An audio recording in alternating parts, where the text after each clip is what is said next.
Bueno, vamos a resolver el ejercicio 2, partes B y C, ¿sí?, de la ficha 8. En la parte B tenemos esta integral, ¿sí?, de 0 a 1 de la función e a la 2t sobre 1 sobre t más 1 cuadrado. Esta integral se resuelve aplicando regla de Barrow, ¿tá?, teorema 442. Las primitivas de las funciones, de la función de integración, las encontramos directamente en la tabla de primitivas. La primitiva de la función e a la 2t la vemos acá en la tabla de primitivas, en medio e a la x, e a la x. La primitiva es e a la x sobre a más k.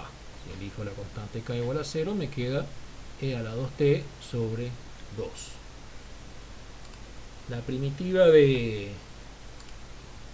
1 sobre t más 1 cuadrado la vemos acá en la tabla, tercer renglón, donde dice x a la alfa.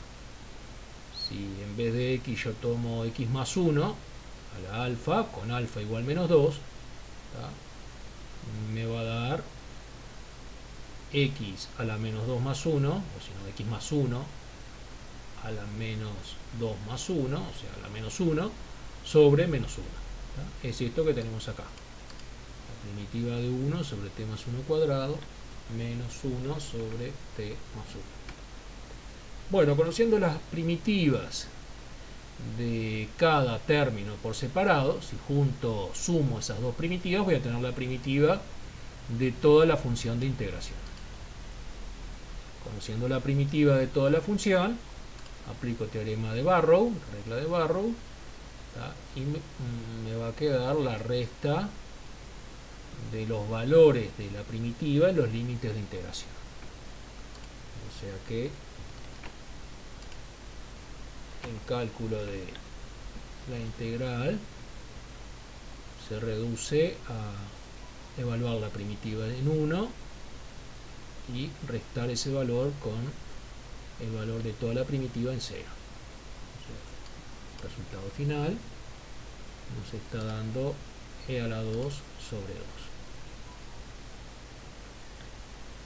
2. Ahí termina la parte B. Para el cálculo de la parte C, es un poquito más complicada, ¿tá?, aparece una función x a la p por logaritmo de x. Lo ideal sería resolver esta integral utilizando método de integración por partes, pero el tema de la ficha 8 es regla de Barrow, así que vamos a intentar resolverlo por la regla de Barrow. En vez de calcular la integral del ejercicio I1 directamente, vamos a calcular la integral I2. Es un poco modificada I1. La diferencia entre I1 y I2 es que en la integral I2 nosotros tenemos, en la función de integración, se le agrega un término potencial, x a la p sobre p más 1.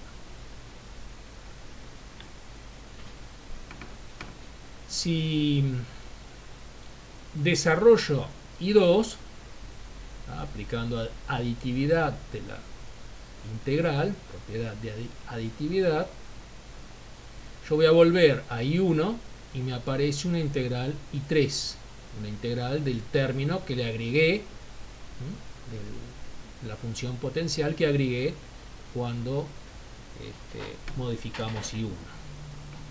El cálculo de I3 no representa ninguna dificultad, es una función potencial, conocemos la primitiva de las funciones potenciales. O sea que la relación entre I2 e I1 se puede expresar así, ¿sí? Si de esta fórmula, de esta ecuación, yo despejo I1, me va a quedar I2 menos I3. Conociendo el valor de I2, le resto el valor de I3 y llego al valor de I1. ¿Tá? Entonces, resumiendo, yo tengo que calcular I1, pero voy a calcular I2.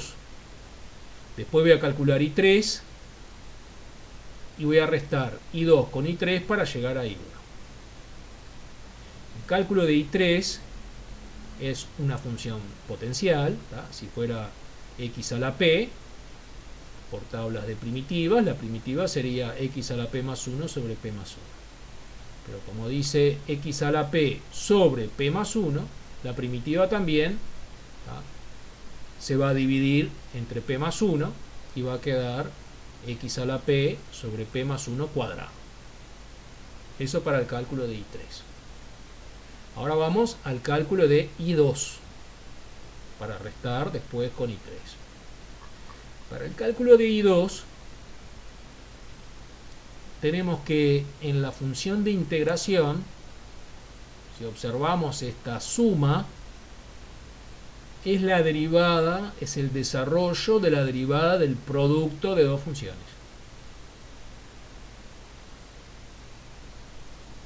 Si yo tomo u igual x a la p más 1 sobre p más 1 y v igual al logaritmo de x, ¿tá?, me van a quedar así, que la derivada de u va a ser x a la p, la derivada de v es 1 sobre x. Si con estas cuatro funciones, ¿tá?, si reemplazo estas cuatro funciones acá en la derivada del producto, me va a quedar la función de integración en I2.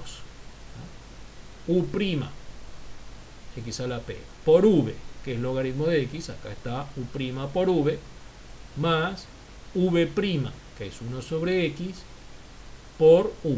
Cuando multiplique v' por u, se va a simplificar el x a la p más 1, ¿tá?, con el x del denominador de u', y me va a quedar lo que veo acá, x a la p sobre p más 1. O sea que esta suma que tengo acá en I2 es el desarrollo de la derivada del producto de u por v. Quiere decir que u por v, esta u por esta v, es la primitiva del integrando de I2, de la función de integración I2. O sea que con esto tenemos la primitiva de I2. Pues que tengo la primitiva de I2, aplico regla de Barrow. O sea que para calcular I2, quiero calcular I2,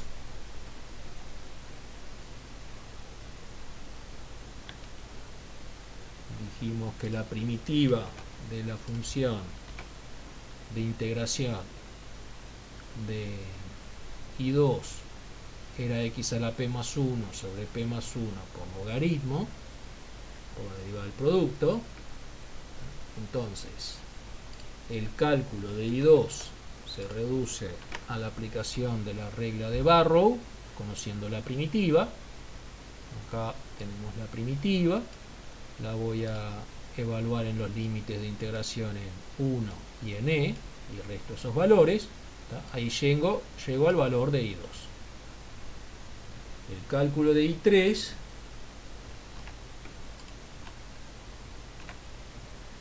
otra vez regla de Barrow. La primitiva dijimos que quedaba p más 1 al cuadrado, y en el exponente p más 1 aplico regla de Barrow y tengo allí el cálculo de I3. Después dijimos que había que restar I2 con I3 para llegar a I1. O sea, resto los valores de I2 con I3 y eso me da el resultado de I1. Acá está el resultado de I2, le resté el resultado de I3 y ahí quedó el resultado final de la integral.